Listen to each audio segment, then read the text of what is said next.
Hello students, I am Babita Bhatnagar of Jagran Public School. Today I will teach you chapter 6 of class 7 science, physical and chemical changes. Objectives. Students, in this chapter we will study about types of changes, physical and chemical changes, their difference, and we will study about importance of chemical changes, a protective shield of ozone. We will learn about the process of rusting, the condition necessary for rusting and damages caused by rusting of iron and prevention of iron objects from rusting. Students, we will also study about the iron pillar at Delhi and the process of crystallization. Changes around us in everyday life. So which changes do we see in everyday life? Yes, formation of curd from milk, cooking of food, burning of fuels, drying of clothes, ripening of fruits, rusting of iron, and melting of ice. These are the some examples of changes which we see in our everyday life. Students, how do we know that change has taken place? When one or more properties of a substance become different, we say that a change has taken place in it. So there are changes everywhere around us. In our daily life, we see the many changes. Students, you must be wondering, how do these changes occur? These changes do not occur on their own. There is always a cause which brings about a change in a substance. There are two types of changes, physical change and chemical change. Physical changes are those changes in which no new substance is formed and they can be reversed easily. Chemical change. The changes in which new substances are formed are called chemical change. The chemical changes are permanent, which can usually not be reversed to form the original substance. Characteristics of physical changes. No new substance is formed in a physical change. A physical change is a temporary change. A physical change can easily be reversed. In physical change, very little energy, heat is either absorbed or evolved. In physical change, a temporary change in color may take place. We see many examples of physical change around us in our day-to-day life, like cutting of paper, breaking of glass, melting of wax, formation of clouds, dissolving of sugar in water, drying of wet clothes, stretching of rubber band, glowing of an electric bulb. These all are physical change. Other examples are boiling of water, condensation of water vapors, making soda water by dissolving carbon dioxide, grinding of a substance, cutting of clothes, cutting of vegetables, and cooling and heating of milk. Many more examples are present in the nature of physical change. Melting of ice is a physical change because we can get ice back from the water by freezing it. It is a reversible change. Another example of physical change is boiling of water and condensation of water vapors. Why they are physical change?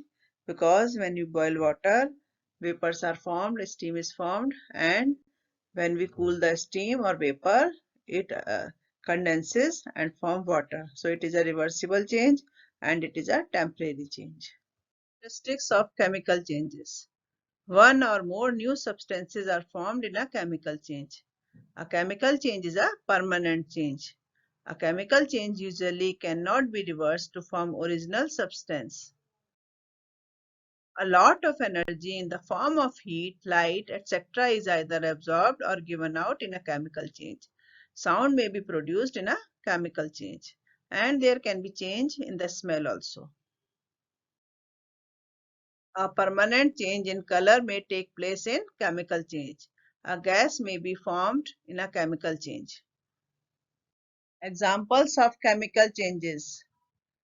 There are many examples in the nature of chemical change, like cooking of food, souring of milk, formation of curd, photosynthesis, that is food making process in plants, burning of magnesium ribbon, burning of wax, formation of biogas from animal waste, digestion of food, spoilage of food, browning of fruits, neutralization reaction, rusting of iron, formation of manure.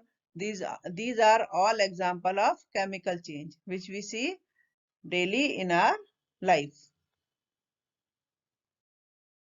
Students, now we will discuss the difference between physical and chemical changes. In physical change, no new substance is formed, but in chemical change, new substance is formed. Physical change is a temporary change and a chemical change is permanent change. Physical change is easily reversible, chemical change is usually irreversible. In physical change, very little energy in the form of heat etc. is absorbed or given out. But in chemical change, a lot of energy in the form of heat, light, sound etc. is absorbed or given out. Burning of paper and burning of magnesium ribbon are example of chemical change. Why burning of paper is a chemical change? Because when we burn paper, new substance is formed, that is ash, and we cannot get back paper again. Same in the case of burning of magnesium ribbon. As you can see in the picture, when we burn magnesium ribbon in the air, we get a white color substance, powdery substance, that is magnesium oxide. We burn magnesium in the presence of oxygen, the following reaction takes place. Magnesium plus oxygen is equal to magnesium oxide, which is a white color substance. Burning of magnesium ribbon in the presence of oxygen is a chemical change. Why it is a chemical change? Because entirely new substance is formed, that is magnesium oxide.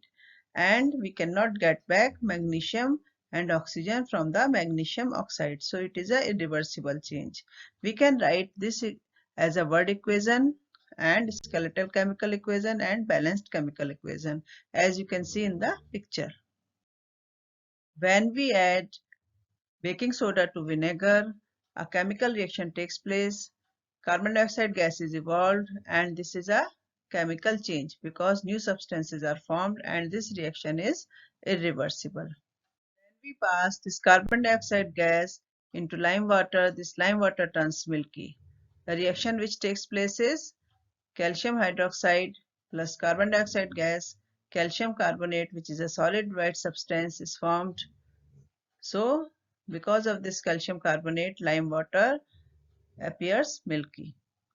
Calcium carbonate decomposes into calcium oxide and carbon dioxide, and when this calcium oxide reacts with water, it forms calcium hydroxide, and this calcium hydroxide, which is called lime water, reacts with carbon dioxide gas, forms calcium carbonate and water. Another example of chemical change is chemical reaction between copper sulfate and iron. We take copper sulfate solution in a test tube and we dip iron nail in it.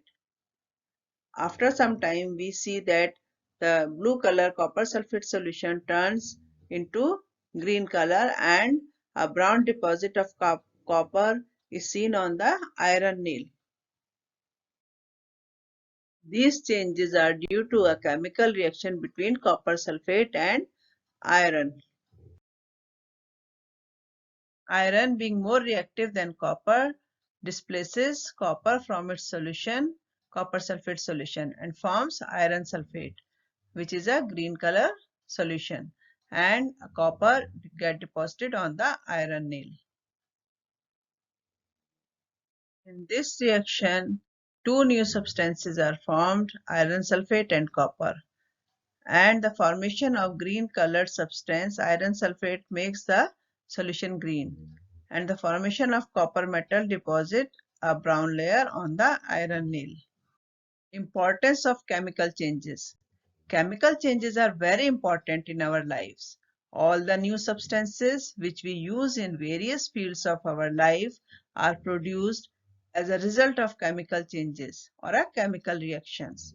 Some of the example of the importance of chemical changes are as follows. Metals are extracted from their naturally occurring compounds called ores by a series of chemical changes. For example, iron metal is extracted from the iron ore by a chemical change. Medicines are prepared by carrying out a chain of chemical changes. The materials such as plastics, soaps, detergents, perfumes, acids, bases, salts, etc. are all made by carrying out various types of chemical changes. Every new material is discovered by studying different types of chemical changes. Physical and chemical change take place together. For example, the melting of wax is a physical change, but the burning of a wax is a chemical change. So, when a candle burns, then both physical and chemical changes take place. This is because when a candle burns, then some of the wax melts. This is a physical change, and when the wax burns, then it is a chemical change. Protection shield of ozone. Ozone is a gas. There is a layer of ozone gas high up in the atmosphere. The ozone layer in the upper atmosphere is very useful. The ozone layer protects us from the harmful ultraviolet radiations which come from the sun. This happens as follows. Ozone absorbs ultraviolet radiations coming from the sun and breaks down to form oxygen. In this way, ozone layer absorbs harmful ultraviolet radiations coming from the sun and prevents them from reaching the earth. The breaking down of ozone into oxygen is a chemical change. If ultraviolet radiation were not absorbed by the ozone layer, they would reach the earth's surface and cause harm to us and other living things. Ultraviolet radiations are very harmful. They can cause skin cancer, they can damage our eyes and plants, including crops. The ozone layer in the atmosphere acts as a natural protective shield against the harmful radiations coming from the sun. Rust. When an iron object is left in damp air or water for a considerable time, it gets covered with a red-brown flaky substance that is called rust, and this process is called rusting. This is called rusting of iron. During the rusting of iron, metal combines with the oxygen or air in the presence of water or moisture to form the compound called iron oxide.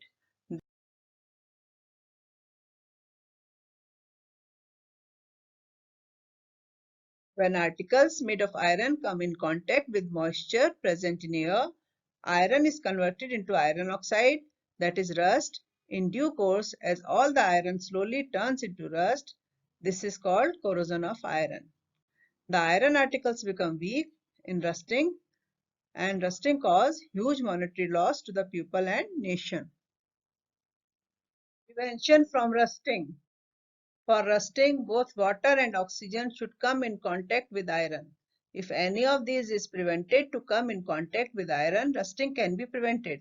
So rusting is prevented by using following methods. First is painting. Articles such as iron gates, grills, etc. are painted at regular intervals of time. Second is applying layer of grease. Applying a layer of grease prevents the iron articles from coming in contact with moist air. This prevents rusting. That is why grease is applied over the chain of bicycle and also over many machine parts. Third is galvanization. In the process of galvanization, a layer of non-reactive metal such as zinc is deposited over iron articles. The layer of non-reactive metal prevents the iron articles from coming in contact with moisture. Thus, it prevents rusting. Water pipes made of iron are galvanized to prevent rusting. Then coating of chromium, chrome plating, that is called chrome plating. Taps, steel furniture, car bumpers, bicycle handles, these are coated with chromium metal. By alloying. Corrosion of iron can be prevented by alloying it with other metals such as nickel, chromium, etc. For example, stainless steel, which does not rust, is an alloy of iron with nickel, chromium and manganese. In this picture, you can see the prevention of rusting. In first picture, a person is painting the grill to prevent the iron grill from rust. In second picture, the machine parts are greased. And in third picture, the iron pipes are coated with zinc. Students, by now you know what is rust, what is the process of rusting, chemical reaction which takes place during rusting, what are the necessary conditions for rusting, and how do we prevent an iron object from rusting. This is a table which is showing all of these. Students, all of you must be knowing that there is an iron pillar near the Qutub Minar in Delhi, which is more than 7 meters high and weighs more than 600 kg. It was built more than 1600 years ago. Even after such a long period, the iron pillar has not rusted at all. This shows that Indian scientists had made great advances in metal making technology as back as 1600 years, which enabled them to make this iron pillar having the quality of great rust resistance. Students, now we will discuss crystallization. The solid particles having flat surfaces, straight edges, and regular shapes are called crystals. Many substances form crystals. The process of cooling hot, concentrated solution of a substance to obtain crystals is called crystallization. The process of crystallization is used to obtain large crystals of a pure solid substance from the impure solid substance.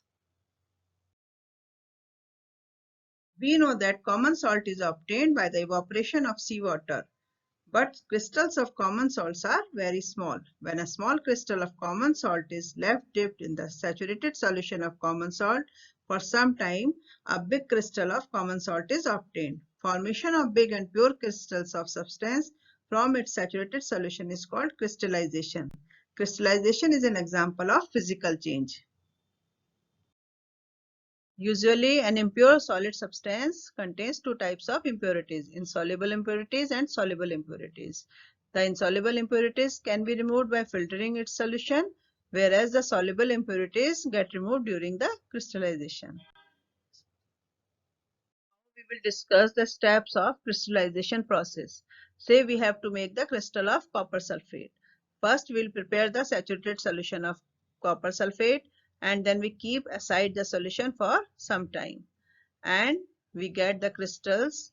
Large or small crystals are formed in the solution. It depends on the rate of cooling. Then we filter it and separate the crystal and then dry it. As you can see in the picture, hot and concentrated copper sulfate solution is prepared, and after that it is kept undisturbed for some time and we get the crystals of copper sulfate.